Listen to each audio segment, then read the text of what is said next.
సభకు నమస్కారం.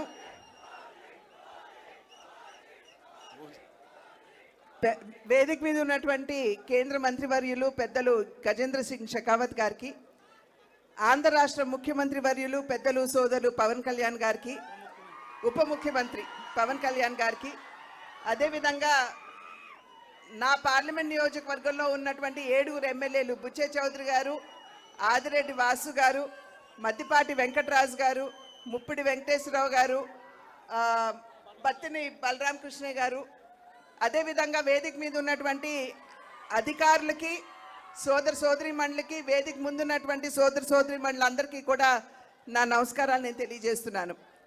2024 ఎన్నికల సందర్భంలో ప్రజల వద్దకి ఓటు వేసి ఆశీర్వదించమని చెప్పి అడగడానికి వచ్చినప్పుడు డబుల్ ఇంజిన్ సర్కార్ అంటే కేంద్రంలో రాష్ట్రంలో 2 చోట్ల కూడా ఎన్డీఏ కూటమి అధికారంలో ఉన్నట్లయితే అభివృద్ధి పరుగులు తీస్తుంది అని చెప్పి ఆనాడు మేము చెప్పడం జరిగింది.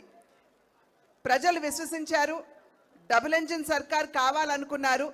కేంద్రంలో ఎన్డీఏ కూటమిని, అదేవిధంగా రాష్ట్రంలో కూడా ఎన్డీఏ కూటమిని ఆశీర్వదించడం జరిగింది. వికసిత్ భారత్ అనేటువంటి ఒక కళ ఏదైతే, ఒక స్వప్నం ఏదైతే నరేంద్ర మోడీ గారు ప్రజల ముందు ఉంచారో, ఆ వికసిత్ భారత్లో వికసిత్ ఆంధ్ర రాష్ట్రం కూడా ఒక భాగం అని చెప్పి మనం గుర్తించాలి.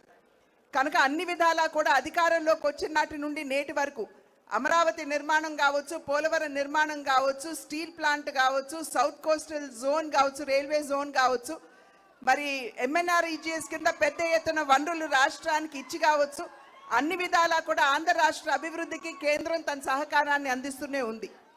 అయితే వికసిత్ ఆంధ్ర రాష్ట్రం మనకు కావాలంటే వికసిత్ జిల్లాలు కూడా కావాలి. అంటే వికసిత్ రాజమహేంద్రవరం కూడా ఖచ్చితంగా వికసిత్ ఆంధ్రలో భాగం అని చెప్పి మనం గుర్తించాలి. దానిలో భాగంగానే ఇవాళ అనేక పర్యాటక అభివృద్ధి కార్యక్రమాలు మనం శంకుస్థాపన చేసుకోవడం జరుగుతుంది. ప్రత్యేకించి హ్యావ్లాక్ బ్రిడ్జ్, 100 సంవత్సరాల నాటి బ్రిడ్జ్ నిరుపయోగంగా ఉన్నటువంటి సందర్భంలో దాని యొక్క చారిత్రాత్మక ప్రాధాన్యతను గుర్తించి ఇవాళ దాన్ని కూడా ఒక పర్యాటక క్షేత్రంగా దాన్ని అభివృద్ధి చేయడానికి కేంద్రం తన సహకారాన్ని అందిస్తుంది. అదేవిధంగా రివర్ ఫ్రంట్ దాన్ని కూడా అభివృద్ధి చేస్తున్నటువంటి సందర్భంలో నేను ఇప్పుడే అజయ్ జైన్ గారితో కూడా మాట్లాడాను. అక్కడ ఉన్నటువంటి విగ్రహాలని తొలగించకుండా ఏదైతే అభివృద్ధి చేస్తున్నామో ఆ అభివృద్ధిలోనే మిళితం చేయమని చెప్పి వారికి ఇప్పుడే అజయ్ జైన్ గారు కూడా నేను అభ్యర్థించడం జరిగింది. అదేవిధంగా